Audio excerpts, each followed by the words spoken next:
Welcome in, guys. It is Brad with College SportsCast. It is championship week in college football, week 15. We have 4 current games going on right now.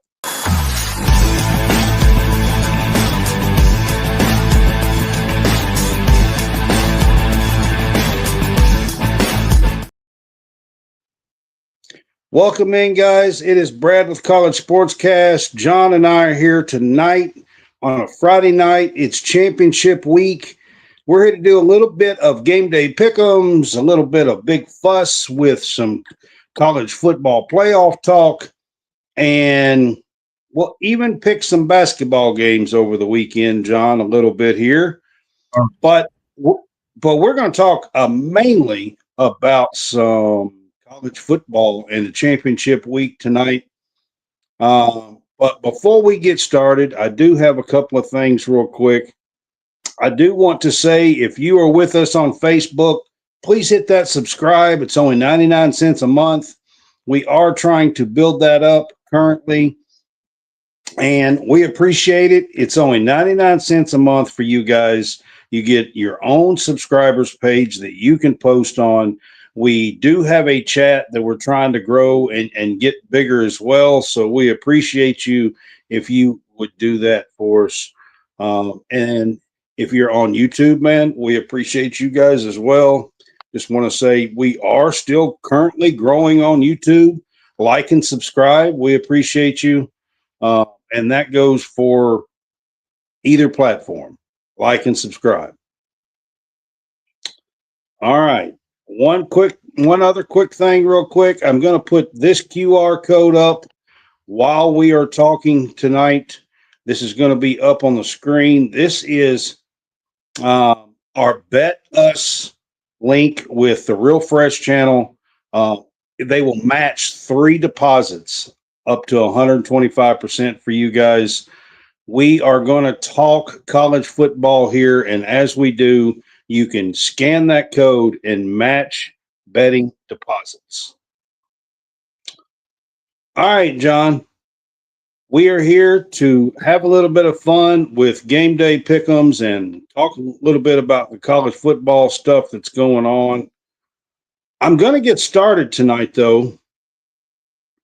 There are 4 games currently going on. I think the first one that started tonight was the Conference USA game, Kennesaw State versus Jack State. And just want to ask you, John, for an update on this game. Right now it's in the 4th quarter. There's 10 minutes left. Kennesaw State leads 12-0. Jacksonville State is moving the ball. They're about to score. So how much time's left? 10:58 looks like. In the 4th? It's 12-0. Was it a field goal game? Yeah, can't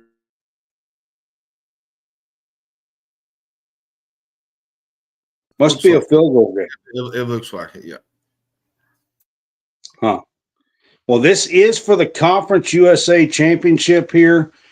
This is the only conference that still has divisions.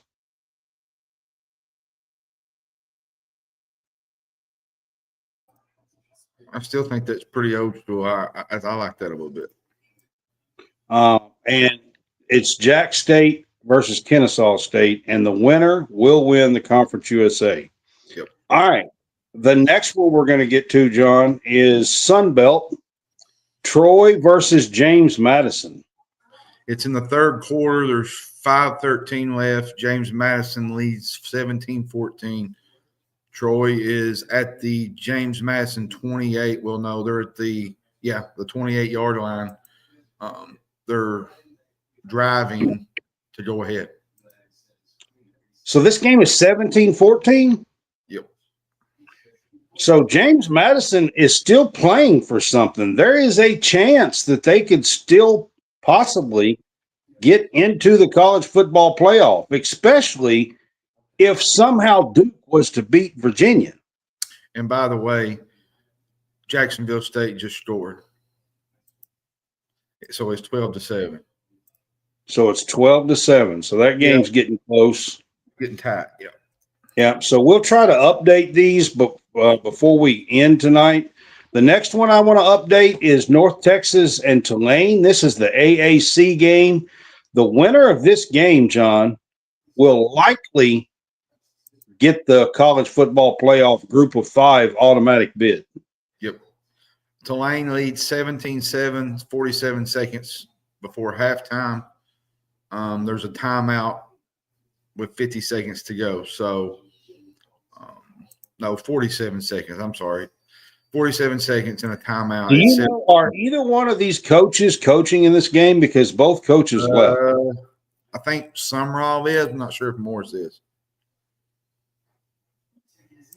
All right. I know both coaches left. So, yeah, they did. Yeah. And then the fourth game that is going on here tonight is the Mountain West Conference Championship. We have UNLV versus Boise State. What's this game looking like? It's Boise State 28, UNLV 7, 150 to go before halftime. Wow, 28-7. Yep, Boise. Yep.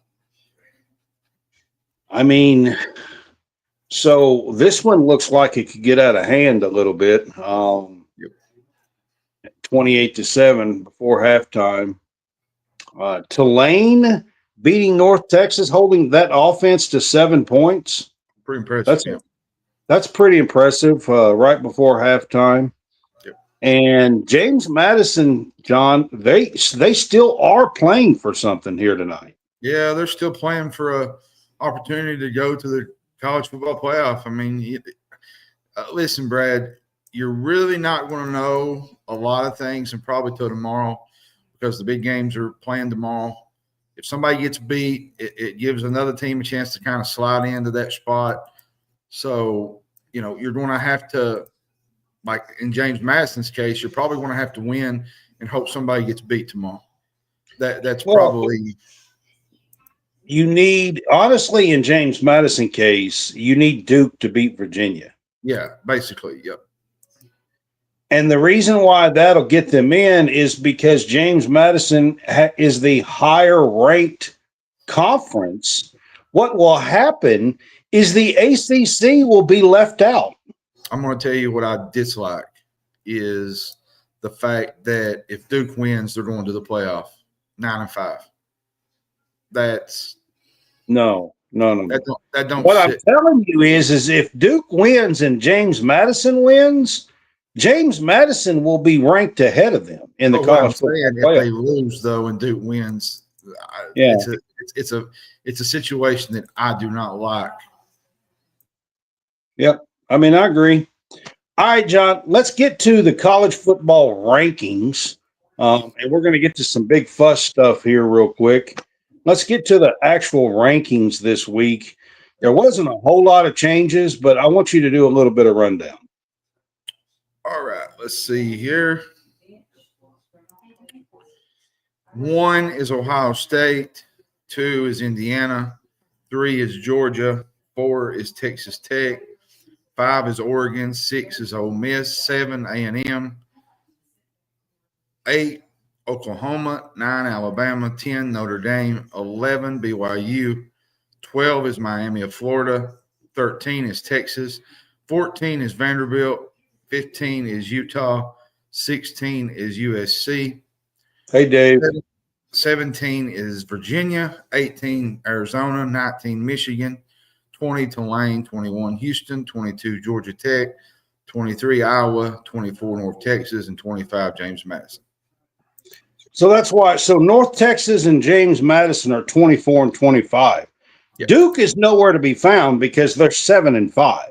So they really should not even be. Somehow they were 7-5 and lost 3 games out of conference and still finished 6-2 in the ACC. I meant to say Duke would be 8-5. They're 7-5. So they win tomorrow, they would be 8-5. Yeah. Yeah, they just beat 8-5. I said 9-5. I thought they was 8-5, but they're 7-5. Yeah, it is, Scott or Trollman. We'll talk about Kentucky more on Monday. We will. I do believe it's a good hire, and they got a recruit today because of it, probably. So had a lot to do with it. Yeah, I had a lot to do with it. Yeah. All right. So, John, a couple of things. Ole Miss jumped a spot back up to 6 in this new ranking. They're locked in. They're locked into a home game. I mean, despite Lane Kiffin, despite what's going on, despite everything else, Pete Golding, or what is Golding? What's his name? Pete Golding. Yeah, he got the promotion. Golding. Yeah. So his first game is going to be in the damn college football playoff.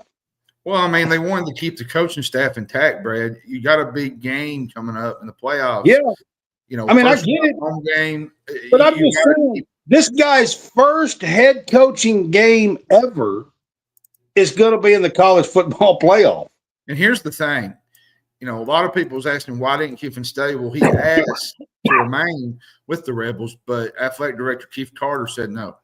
So, I mean, and if, like you said, if the current seeding stands where we are, Ole Miss is going to be the 11th seed, and they're probably going to play the ACC champion, which would be either Duke or Virginia, depending on what shakes out tomorrow. So my next one, man, this one bugs me, man. BYU should be higher. Plain and simple. You look at their resume, there is no way, John, that they should be below Notre Dame. Well, here's the thing. You know, Notre Dame's at 11. No, Notre Dame's 10. They're at 10. And then ahead of Miami. You beat Texas Tech, you're pretty much in. It appears that's probably only the path that they're really going to have.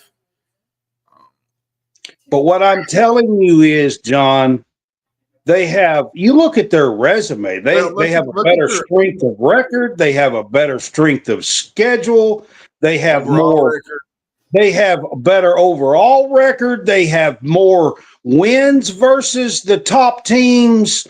They have, I mean, no matter what you look at, BYU outdone Notre Dame. Well, you can't look. See, here's the thing that I have an issue with. Everybody's wanting to look at brands, logos. You know, the same thing could be said about Vanderbilt. You look at a team like Vanderbilt that's sitting kind of on the outside. They beat Tennessee. They, they won games that they were supposed to win. They beat Missouri. And you're leaving them out because they're Vanderbilt? Like, I don't understand that. I don't understand the method that we are having. You know, this is probably another conversation for another show, but I don't understand the whole idea of the college football playoff. And should we even have 12 teams at this point? Well, I mean, the college football playoff is fine. There's a couple of things that's going on. One, you got to fix the calendar, and we'll talk about that in a little bit. Two, you've got to fix people's opinions versus the metrics that tell us a much better way of who the better teams are. A team like BYU, I'm going to throw this up, BYU and Notre Dame. Is Notre Dame too high? Should BYU be higher? The answer to those questions is 100%. There's no argument to this whatsoever. If you look at any metric You look at any statistic, BYU should be ahead of them. They should. It's plain and simple. And then if you drop Notre Dame down to 11, then you got Miami sitting there, who beat Notre Dame. Well, here's and has better metrics. Notre Dame should actually be no higher than 12, and maybe Texas at 9-3, and Vandy should be higher than them as well. Maybe. Here's where you get kind of chaotic. The group of five, Duke wins the ACC championship. It's going to include 2 G5 champs, the AAC winner, and the highest ranked team from the Sun Belt, right? If Virginia wins, that probably number drops to 1. They would take one of those slots, and that would give a G5 team a bid. That's why these Sun Belt and these AAC and Mountain West carry, I think, a lot of meaning. But none of it really matters, though, Brad, if Duke loses. If Duke wins, that's 2 G5 champs. That's true, but tonight they got to take care of business. Well, they do. That's another one. And then you got the committees. They got BYU at 11. And then you got Notre Dame sitting there. Notre Dame is probably out. If number 11 BYU loses, I think Notre Dame's out. And maybe Miami gets a bump. But that's where I'm kind of on the fence. Notre Dame lost to Miami. And you're going to put Miami So let me ask you this, John. If BYU loses tomorrow and drops a spot or two, okay, they're going to be out. If they drop, Miami's not playing. That means Miami's probably going to go up, okay? Mm-hmm. That means the very last spot in the field, likely, unless Duke beats Virginia, okay? But likely the very last spot is going to come down to number 10, Notre Dame, and number 11, 12 right now, Miami. Well, wait a second. How the hell do you put Notre Dame in over Miami when Miami beat them and they're both 10-2? That's where I got an issue. Miami is going to have a hard time because of their losses. They had 2 conference losses. That's their fault. But I feel like the head-to-head kind of matters. And then you kind of look at Vanderbilt, 10-win season. Diego Pavia is playing like a Heisman winner. Their only losses is to Alabama and Texas. This Commodore team, if they sneak into the college football playoff, watch out. They have 4 ranked wins. They beat South Carolina. They beat LSU. They beat Missouri. They beat Tennessee. And you give Diego Pavia an opportunity to play in that kind of atmosphere. Hey, I've seen crazy things happen. But the one team I don't think deserves to be in is Texas. You beat A&M, college football playoff. Congratulations. You beat A&M, but I'm gonna name 3 games the reason why you don't deserve to be in. Vanderbilt. One game you lost to a 4-8 Florida team. Yep. Another game you had to be taken to overtime to beat Mississippi State, a 5-7 team. And you had to go to overtime to beat a 5-7 Kentucky team. I mean, yes, you've got a couple of good wins. You've got a couple of good losses. But you also have 3 losses when everybody else has 0, 1, or 2. Here's where I have a problem, though. To me, I'd rather have Texas and Vanderbilt over those second options in the ACC or Big 12. Should they be in over Bama, Notre Dame, or Oregon? To me, it feels like it's going to be a bad take if Virginia or Duke is in this field. And I feel like the same can be really said for Tulane and North Texas, because you put those offenses in that playoff, and you could win a game. Like, yeah, I'm gonna be honest with you, John. BYU deserves to be there too. I agree with you. They do. BYU does. And if it's a rematch All of the game these where SEC schools, the 10-2, the 9-3, even Miami, the 10-2, BYU's 11-1. well, and here's the thing. You know, the Red Raiders won the first meeting, 29-7. If they win the second meeting, then I say there's only going to be one team in the Big 12 that's going to make the college football playoff. But there's only one team that has beaten them, and it's the best team, and they're going to be a top. If Texas Tech wins, they're going to be a top 4 seed. They're going to have a bye. Well, and the thing is, you're going to open the door possibly for an SEC team. Yeah, possible. And then you got to look at the Big Ten championship game, which ain't really going to matter because Indiana and Ohio State's kind of going to switch. Yeah. So, and I think 3 teams in the Big Ten are going to make it. You got Oregon, Indiana, and Ohio State. So that's pretty much set right there. So there's only a couple that I have some questions about, and where Miami goes, where BYU goes, and where does Notre Dame go? Say, listen, Vandy has an argument as well, but out of all of those teams that I mentioned, BYU, Miami, I think Vanderbilt is third. Here's where I got a problem with Duke. Their defense is not good, okay? They're allowing 30 points a game. Their pass defense is bottom 10. Virginia, for me, is the better team, and I feel like Virginia would be more competitive in the playoff. Yeah. You let Duke in there, like, I'm telling you, I don't like it.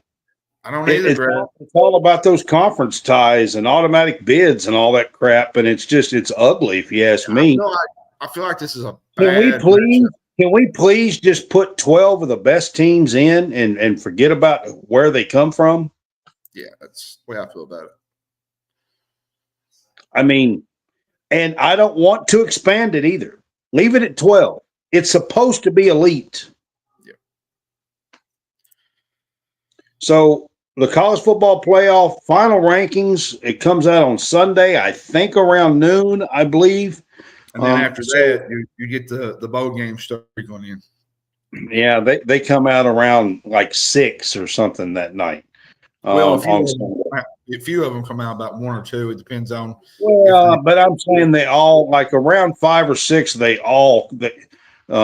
start coming. They list out or whatever. So, college football calendar, man, y'all have got to do a better job. I mean, this hiring away coaches and taking coaches away from playoff teams and all of this stuff that's going on, John, is absolutely insane and ridiculous. It makes the sport itself look foolish. There's no other sport, including college baseball, college basketball. There is no other sport in the land, in the world. You can go to Europe. There's no other sport where right before the playoffs, you just split up teams and split up coaches and have portals open and everything else. It's insane. It's absolutely insane. It makes you look like it's not even a sport. It's just a damn hobby. It is. To be honest with you. Well, you got the whole Lane Kiffin thing. It's spinning. It's faster than we've ever seen it, Brad. There was, I think, 8 power conference coaching jobs that were open for them were blue bloods. You had LSU, Florida. Thank God they're about all filled up now. Penn State hired today. So John Sumrall. You had Jeff Brom possibly going to Penn State, which he ended up staying at Louisville. Even Drinkwitz, his name got brought up a couple times. Brent Key got brought up. Jed Fish. Golish went to Auburn. Bob Chesney went to UCLA. And Ryan Silverfield went to Arkansas. Okay. Yeah. All right, John, I got a quick fix, okay, for the college football playoff. You know how today and tomorrow the championship games are going on? Yep. Meanwhile, teams like Oregon, Ole Miss are sitting at home, like resting up while the conference championships are being played. I got an idea. You play the 4 championship games, main ones, all right?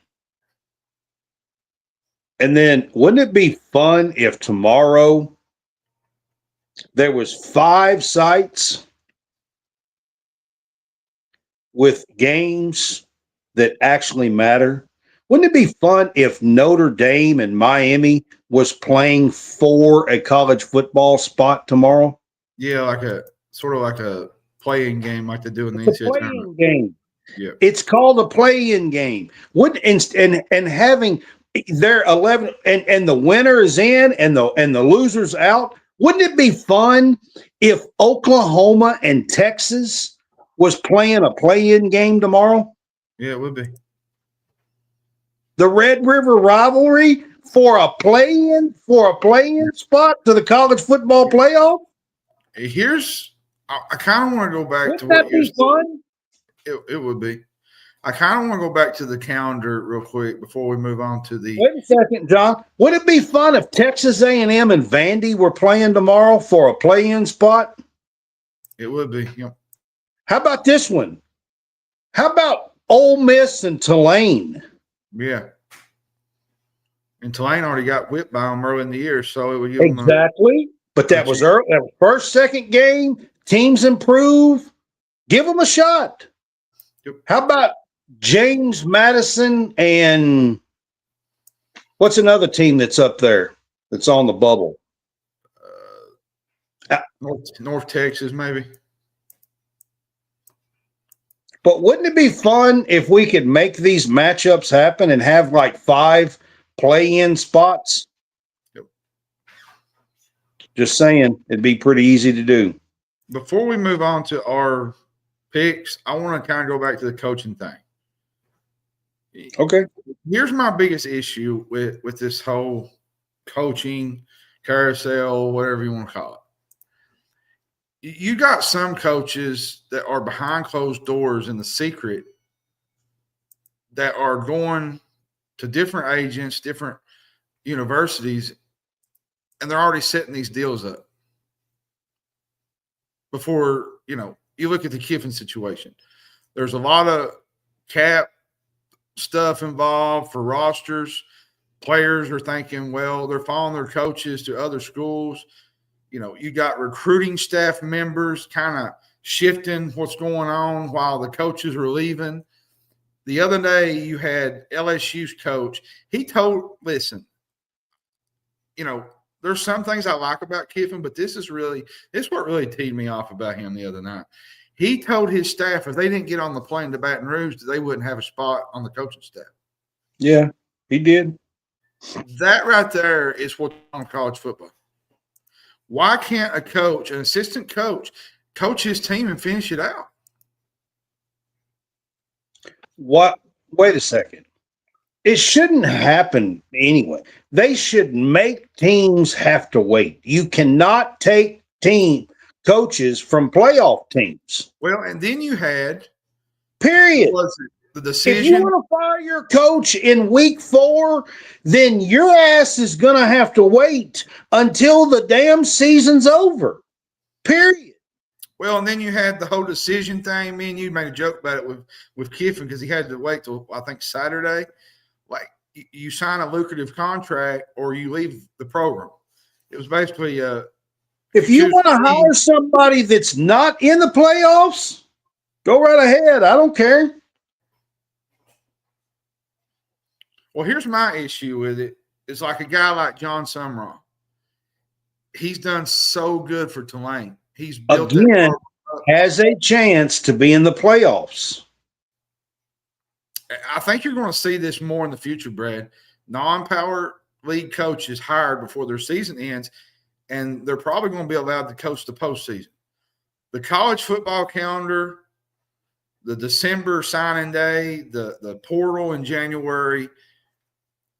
Can't do that, John. It's a mess If in this you're hiring cycle. if you're going to do that, then you got to let the players go too. Well, did you hear what I said? Yeah, I heard you. If you're going to do that and let the coach go to the new team, you got to let the players go too. Yep. Basically, that's what it really boils down to. You made a good point on it the other night. You was talking about how Kiffin left and he went to LSU, okay? How that disrupts a team. They're going into a playoff berth. They're playing for a national championship, and you just disrupt the whole It's absolutely – I don't blame Kiffin. I blame the schools. I blame the SEC. I blame college football, the powers of be. I mean, like, Kiffin is stuck in a rock and a hard place. He's got these schools calling him, offering him money and everything. I don't blame Kiffin. It's not his fault.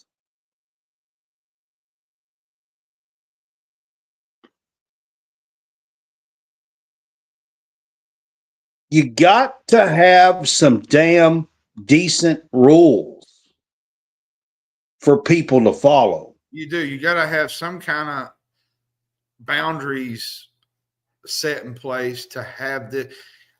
To me, I feel like you need to do this after the season's over. After, say somebody's season ends and their bowl game now. With them, that's fine because their season's over. They can kind of work a job. Simple, John. Playoff contenders, top 25 playoff contenders, their coaches and are off damn limits. Well, now, if it's a bowl team, like if it's just a regular bowl game, like that's one thing.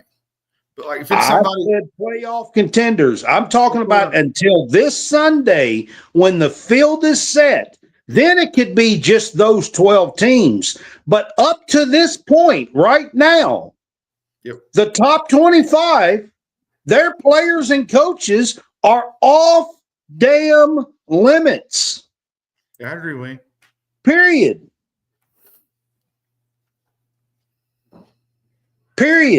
Let's get to some game picks because this would be a hot topic for next week. It's just 100% true, man. It is. It's a fact. Tomorrow, we are getting to tomorrow's games. The first game that's going to kick off tomorrow is BYU and Texas Tech. This is a huge, huge game. Big 12 championship. It's a big one. John, BYU got handled at Lubbock. Yep. And they get another shot at them. They do. If BYU wins, they of course lock up a spot. And I believe Texas Tech will not fall outside of the top 10. I'm going to say this, Brad. Texas Tech dominated this first game. They're 12.5-point favorites. Hey, actually. BYU, for me, they got a really good running back in LJ Martin. They're going to have to run the football some. Texas Tech probably has the best rush defense in college football. For me, this is a bad matchup for BYU. I look at Texas Tech. They're a complete team. Texas Tech may have a shot to win it all. It starts with their defense, Brad. They've been really, really good. Jacob Rodriguez at their linebacker spot.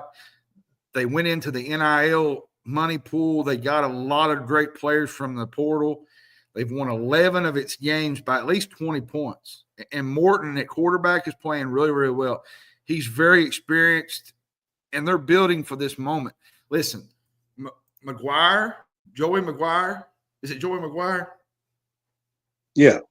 Yeah, their coach. Yeah. He is one of the best coaches in the country. He just got an extension, I think. He did a 7-year extension, I believe. he's one of my favorite coaches in college football. And Brad, I'm going to be honest with you. I think they cover the spread. I think it's 12.5. This is a bad matchup, like I said, for BYU. This is really bad matchup. But BYU does have a shot here to get in. And, John, I want to ask you, if BYU was to win this game, they're in. Do you think that takes a spot away? Do you think the Big 12 gets 2 teams in? I think somebody gets left out. Texas Tech. I don't. I think Texas Tech will still get in. They will not fall. They're number 4. That's what I'm saying. Texas Tech will get in, and BYU will get in, and that's going to leave somebody out. That's going to leave a team like Miami out, a team like no. It's going to leave a team like Alabama or Notre Dame out. That's Alabama has to win their game tomorrow anyway. So, yeah. Yeah, it's going to leave a team like Alabama or Notre Dame out. Is who it's going to leave out. It's going to bump another spot because the Big 12 will now have 2. Yeah. It's a big game for the college football playoff. It's pretty big.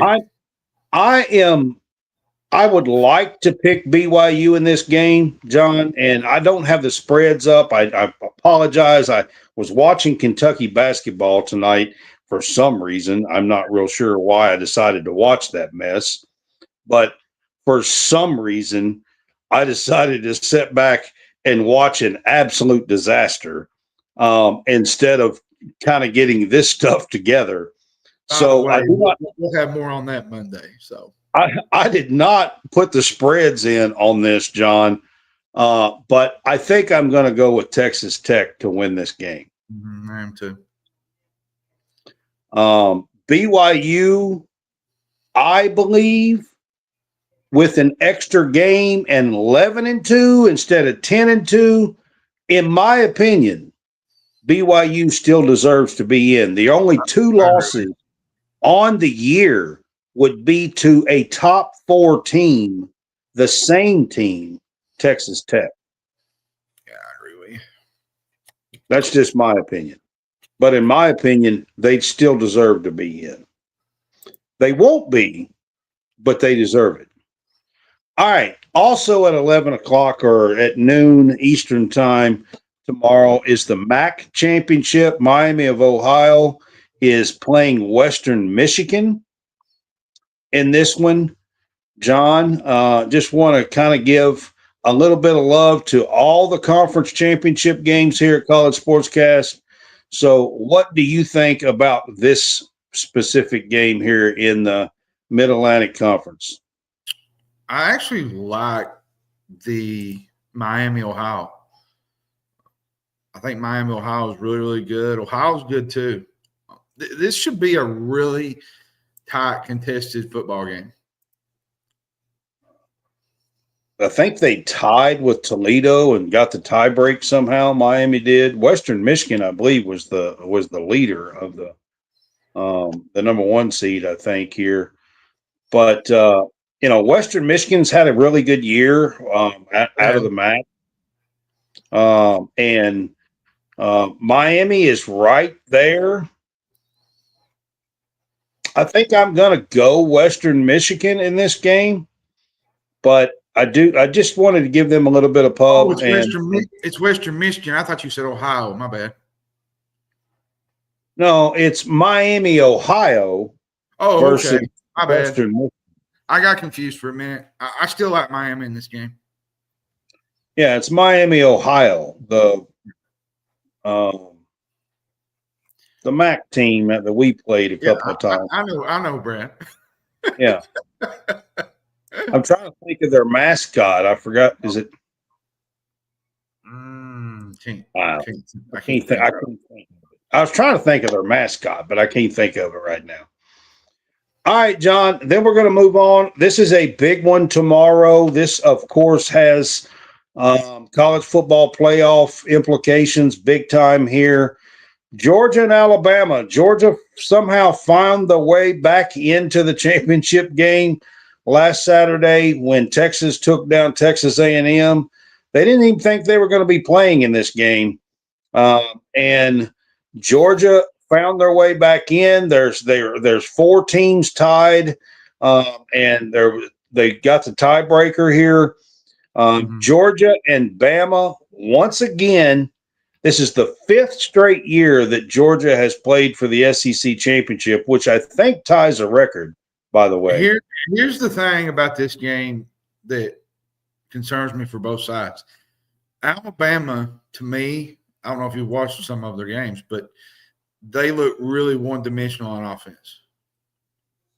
They haven't played – they played better like in the middle part of the season. The last 2 or 3 games, I don't think they have looked as good. And you have Alabama, Ryan Williams. He's just not been that great this year, Brett.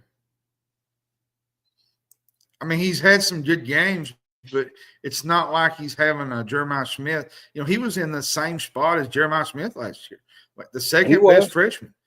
He didn't have a single target last week against Auburn.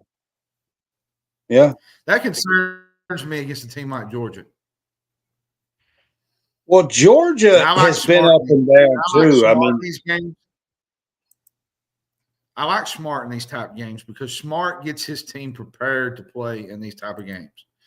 He gets them ready. I don't know what happens. He just knows how to get it.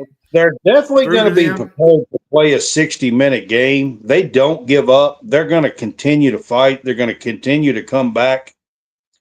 That's how they play. They do not give up. They think no matter what, they're coming back to win. That's how Georgia plays. Here's where I have a problem with picking Georgia. Which version team you going to get? I mean, Kirby's record is not good. Are we going to see the team that played Texas, or are we going to see the team play Georgia Tech? Which Georgia team are we going to get against Alabama? Because, you know, Alabama has dominated this series. Yep. They've basically been Kirby, Georgia's by daddy. the way, is 1-7. That's basically Kirby is 1-7 versus Bama. And 2 of those losses have been to Kalen DeBoer. Pushing the pudding. Not Nick Saban. Here's 2 where has been to Kalen DeBoer. Georgia and head coach Kirby Smart are good at these type of games, like I said. Smart, like you said, it's 1-7 against Bama.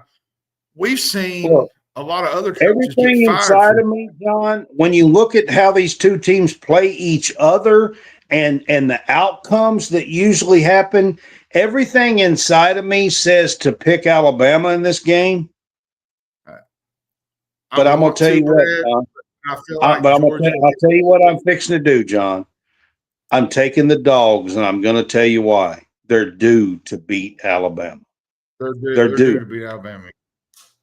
They're due to win one of these games. Go Dogs, sick them. I'm going to pick the Dogs because I just feel like Kirby Smart is due to win one of these games against Alabama. And my question to you, John. I'm with you. I got Georgia. My question to you, John, is if Alabama loses this game and they are now a 10-3 team who is currently 9th, do they fall out?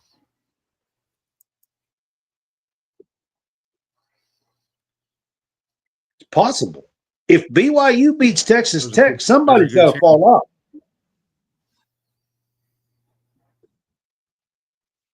Yeah, there's a good chance. I'm just saying, if they lose, there is a chance that Bama falls out of this thing. And if that happens, I do not want to be Kalen DeBoer. I wouldn't either. I do not want to be Kalen DeBoer in Alabama. If I'm him, I'm taking a vacation very quickly. I'm just saying. Cabo, wherever. Yeah, Cabo, somewhere. Somewhere where there's sunshine and margaritas. Somewhere where there's and no sunshine and margaritas, man. And no internet. And no internet, yep. And no internet. That's true. No Wi-Fi. There's no Wi-Fi here. Oh. Great. That's awesome. That's exactly what I was looking for. All right, man. Big Ten tomorrow night, Indiana, Ohio State. This is the two undefeated teams. There's going to be one undefeated team left at number one when this game is over with tomorrow night. I do not believe that the loser of this game will fall out of the top four. I think the loser You're freezing up a little bit, Brett. I think the loser will stay in the top four.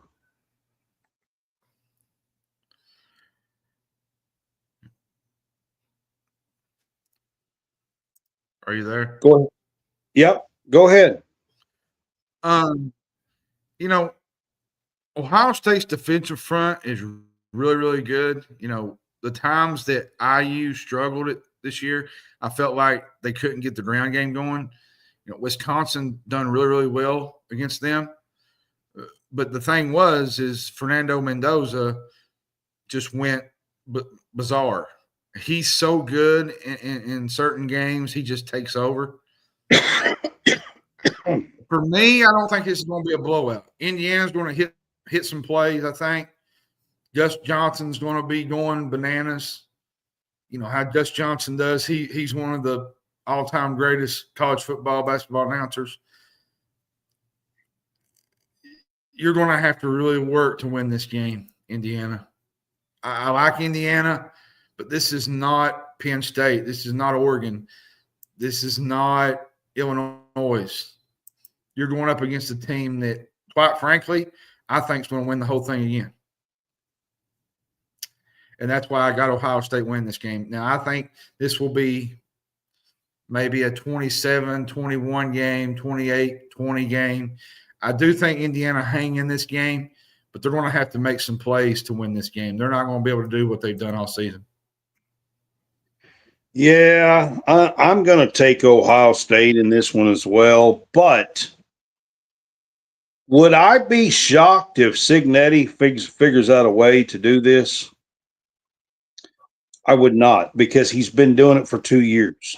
Yeah, he's a good coach, good morale booster. He can get his team up to play. John, I'm going to give you a stat. In 2 years, he's 23-2 as a coach, and he has 0 5 stars and 0 4 stars. Yeah, he's a developer of talent. He just knows how to get him to play together. In 2 years, he's 23-2 and has 0 4 and 5 star players. I'm kind of interested to see the cornerback matchup with Jeremiah Smith with Pons. I think that's going to be a fun matchup. Pons is a really, really good cornerback, and I want to see what he does against a guy like Jeremiah Smith. I do too. Like I said, I think Ohio State will win this game. I don't think it'll be a blow. I mean, it's going to be a tough game. It is. Whether either one lose or not, it's really not going to matter. Both of them are going to go to the college football playoff. Stays in the top four. I think the loser stays. I don't think they drop out of the top five. No. All right, John. We're going to end this one in the night tomorrow night, ACC championship game. Is anybody really going to pay attention to this game? ACC, Virginia versus Duke. Virginia is a decent team. They're 10-2. They're decent.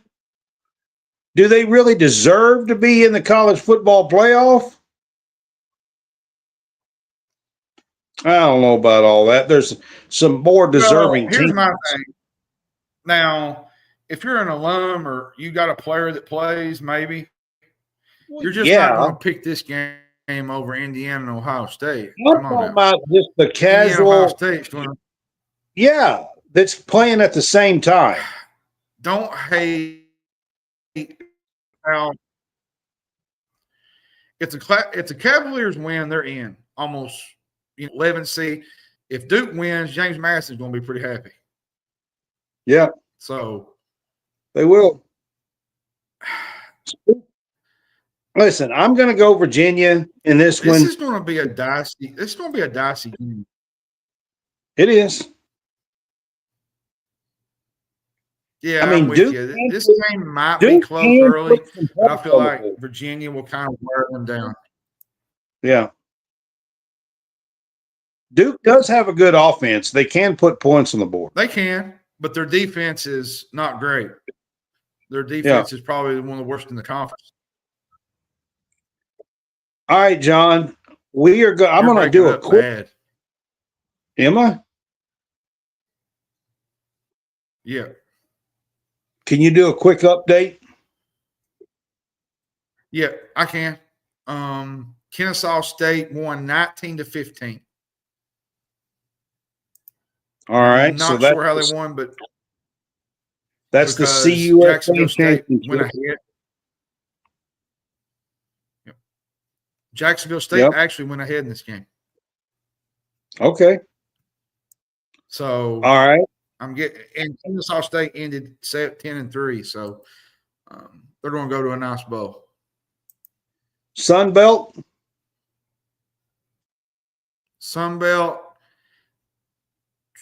Let's see here. Troy is behind 24-14 to James Madison.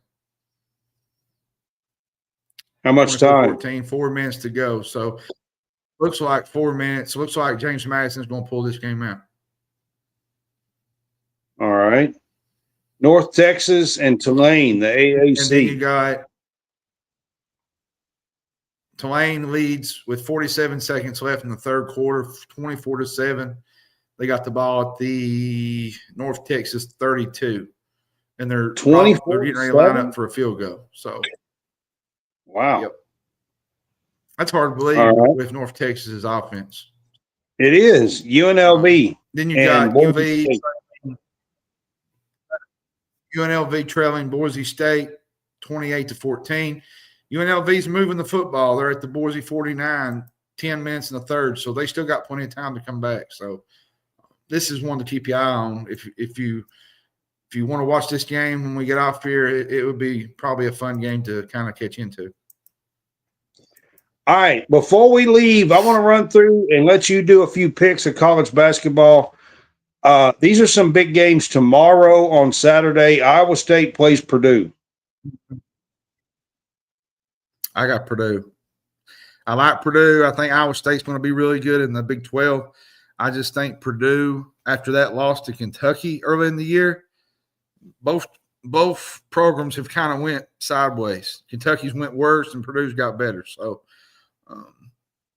it's tough.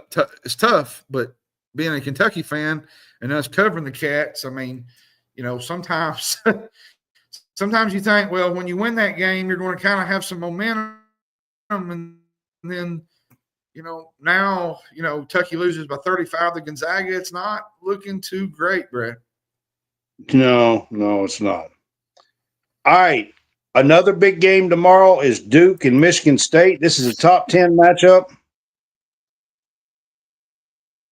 I like Michigan State in this game. I like Duke. I love the Boozer, Cam Boozer. I think, he had, 28-29 against Florida the other night. He's really physical with the ball in his hands. He's really finesse. He just makes plays, Brad. This Duke team's really good, by the way. But I don't think they're going to be able to push around Michigan State the way they have pushed around these other teams. Michigan State plays really, really physical. Jeremy Fears is really, really good. They got a lot of really good depth. I saw a lot of really good impressions when I watched them play Kentucky in the Champions Classic. This is a really good Tom Izzo team. It is. I agree. Look, both of these teams are undefeated. This is a big game, Duke and Michigan State. It is. It's a big one. Louisville and Indiana play tomorrow. That's a good one. Indiana lost the other night to Minnesota, which was kind of head scratching. They didn't play great. Yep. They're coming off a loss. Well, actually, they're both coming off a loss. Louisville lost at Arkansas, which was, Cal keeps beating Louisville for some reason. He owns them. He owned them at Kentucky, and he owned them this year at Arkansas. So this will be a nice kind of bounce back game for both teams. But I do like Louisville in this game really because they got Michael Brown. Michael Brown can really do some special things with the ball in his hands. Him and Ryan Conwell are really good players. Give me Louisville, but not by much, maybe 4 or 5 points. All right. And then I've got 3 other ones. These are a little bit later tomorrow. Ole Miss and St. John's plays tomorrow. That's a tough one because both of them are not playing great right now. St. John's ain't playing good. Ole Miss has not played good. St. John's has – I don't know they've not went the way of Kentucky yet. But I expected a lot more out of St. John's this year than I've seen the last 3 or 4 games. They just do not look polished yet. Now, that it's hard to say because it's still December, Brad. You don't Jay Billis has always said you don't win championships in November and December, but they're not looking great coming down the stretch into conference play. So I feel like this is a game that they need to kind of win. Ole Miss does too. Chris Beard's team's not playing great either. But I think I'm going to go with St. John's in this game. I think they match up better in the post, and I think they take care of business. This is a big one, too. Illinois and Tennessee play tomorrow late in the day. This is a top 15 matchup.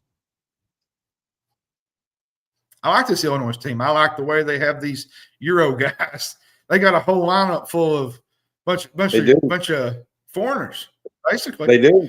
If you think about that, the Big Z, his brother, Boswell plays guard for him. This is a really good Illinois team, and they're going to try to bounce back after losing that big game against UConn the other night, which they come back and they almost won. Tennessee took a bad loss in the ACC SEC challenge the other night. They did to Syracuse, but to be fair, Brad, Syracuse is much better. They're more improved this year. Now, it's a game that they should have won. Yeah. But I'm going to tell you a player that I like in this game is Gillespie, the transfer from Maryland that went to Tennessee. Yeah. He's a really good player. I think if they can get him going and get the inside game, Jalen Carey and those guys, I think that Tennessee can possibly win. And actually, this game's in Nashville. It's part of the Music City Madness. Yep. So be a good game to watch tomorrow night at 8:00. Yep. And then the last one that I want to talk about is Auburn and Arizona tomorrow night.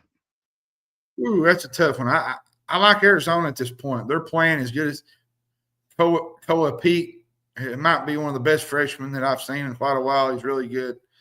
Auburn's going to have a time with him. Auburn is not Auburn of last year. Let's just put that out there now. I've watched them play. They're just not that, beat you up, wear you down. They're just not that team this year. Can they be that team? Yes, but they're going to have to take on the identity of their coach. And Bruce Pearl ain't there no more. It's his son. So it's going to be a little bit different challenge going into SEC play. But I think once they get into SEC play, they'll be a lot better. But I think I'm going to take Arizona in this game. I like the Wildcats. All right, so that is going to wrap up our Saturday slate of college basketball games. Going forward, I'm going to have a few women's basketball games in here. I did not put any in this time. I was trying to keep this to about an hour because I do want to say something for our final buzzer. We did do this kind of late tonight, so I was trying to shorten it up a little bit. I do want to say this to kind of preview what's coming Monday. Just a couple things, nothing major. I really like the Will Stein And a lot of things is going on for us to talk about. And they got a recruit today, a 4-star out of Louisiana, which is a really big get. Sloan had a lot to do with that, the offensive coordinator. I think he's going to be really good. LSU fans are not real thrilled with him, but I feel like a lot of that had to do with Brian Kelly. Yeah, to be honest. Well, I mean, he was the quarterback coach for a guy by the name of Jaden Daniels that won the Heisman. Yeah. I mean, I agree with you. And the update is James Madison 31-14 with 2 minutes to go. So they're basically getting ready to wrap this game up. So, all right. And then I'm going to switch. And the North Texas Tulane is 30-7 Tulane with 7 minutes to go in the third quarter. Wow. And then Boise, UNLV. And then Boise, it's 28-14 Boise. A timeout with 8 minutes to go in the third quarter. All right. And Boise's driving. And Kentucky stuff, guys. Listen, tonight I'm gonna be honest with you. I've never seen a Kentucky game basketball team play with as less heart and just look pathetic and pitiful, to be honest with you, than we have seen in the last week or so, week and a half.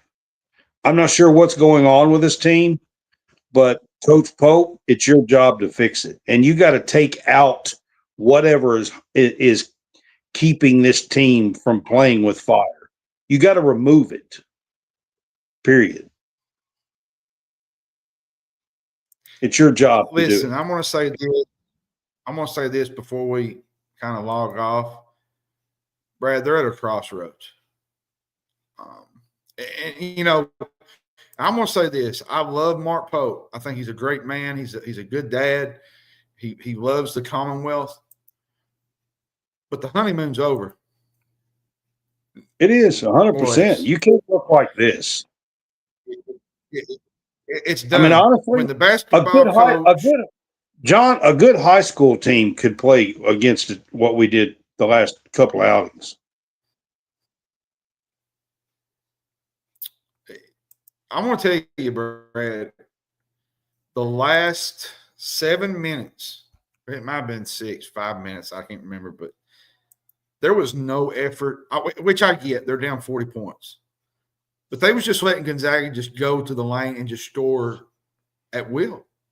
Like there's no John, it's in everything they do. It's in every shot. It's in layups. It's in rebounding. It's in just careless turnovers, throwing the ball away.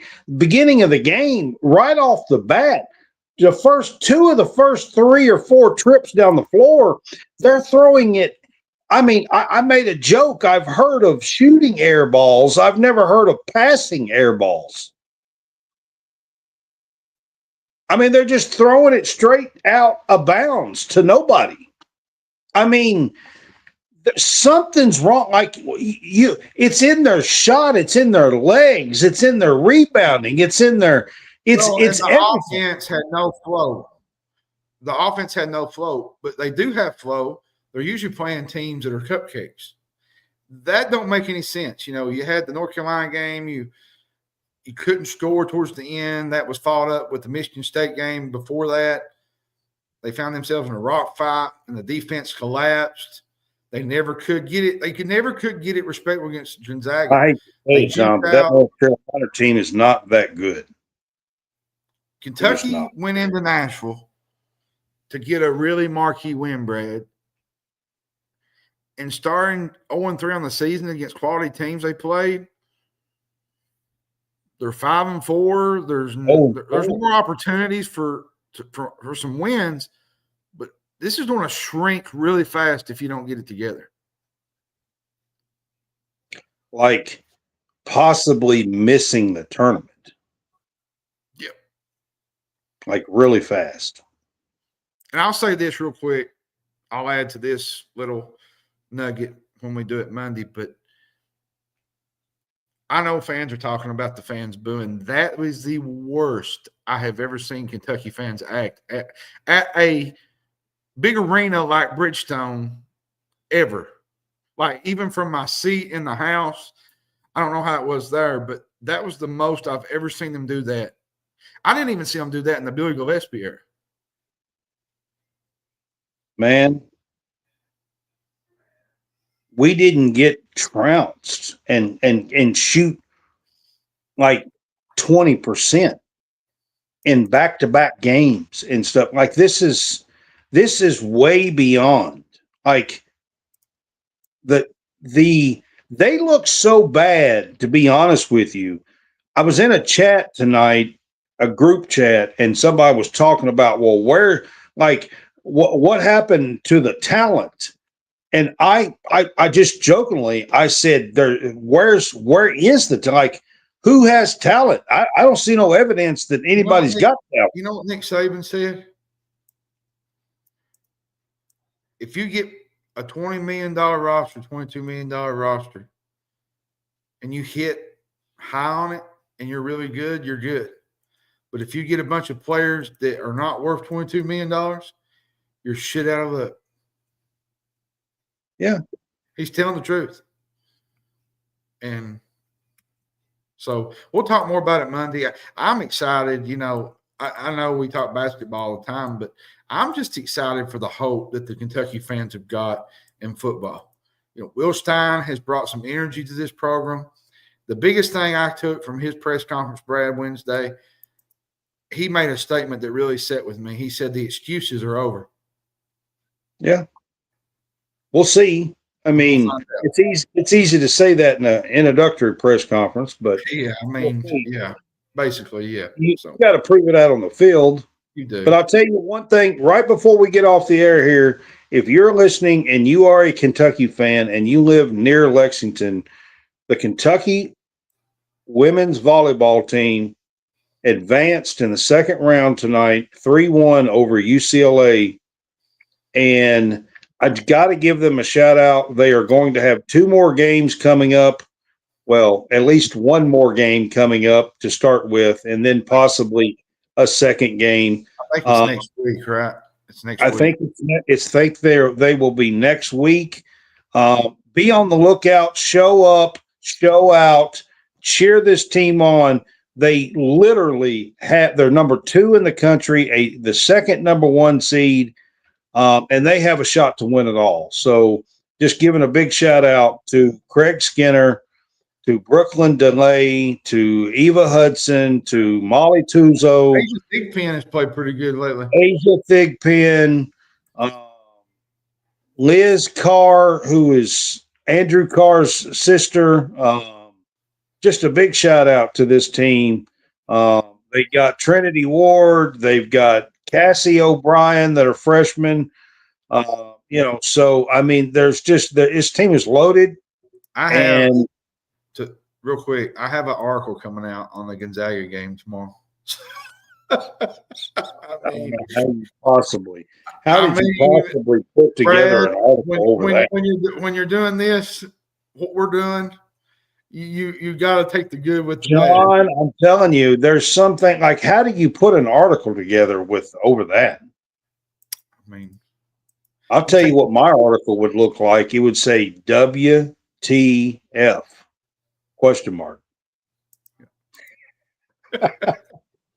I mean, it's not a good situation right now. Let's just that way. So, I mean, I don't know how you put an article.